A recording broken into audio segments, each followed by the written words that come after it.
Bonsoir. Ce soir, c'est Mamie qui raconte l'histoire du thé tilleul. Au Moyen-Âge, il y avait de grands châteaux. Entourés d'eau, les chevaliers exerçaient au maniement des armes, les châtelaines les admiraient du haut des donjons, et les guetteurs, sur les chemins de ronde, observaient les alentours. Car les châtelains livraient souvent bataille, et leurs châteaux devaient donc être bien gardés. Le petit Albéric était chargé, lui, de débarrasser le sol de toutes les feuilles mortes qui le jonchaient en automne. Mais il préférait jouer, et bien souvent, au lieu de travailler, il courait à la campagne. Il faut dire que la campagne était belle. Autour du château stagnait une eau brunâtre, mais un peu plus loin coulait un joli ruisseau. Albéric s'installait souvent là pour pêcher, pour observer les papillons ou suivre des yeux le vol des abeilles. Comme il négligeait sa tâche, le petit garçon se faisait souvent réprimander. Mais les reproches ne l'impressionnaient pas et il continuait à courir la campagne. Cette année-là, l'automne était particulièrement beau et Albéric aimait fouler le tapis de feuilles pourpres qui crissait sous ses pieds. Là-haut, sur le chemin de ronde, le guetteur frissonnait sous un vent déjà froid et bien souvent il s'abritait dans la tour au lieu de faire le guet à l'extérieur. Qui eût songé à attaquer le château?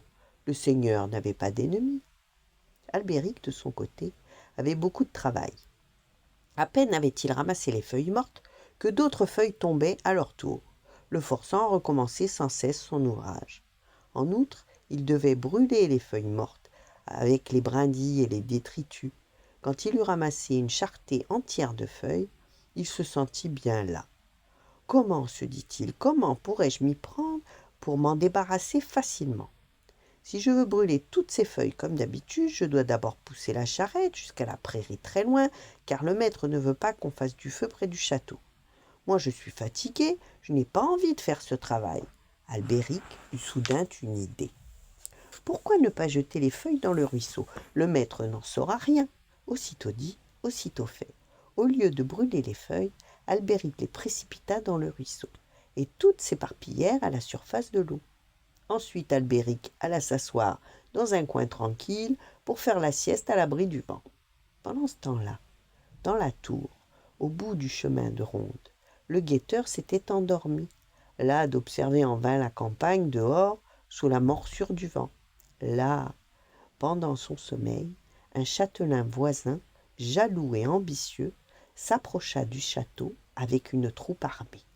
Sans se faire remarquer, les attaquants se préparaient à envahir le domaine.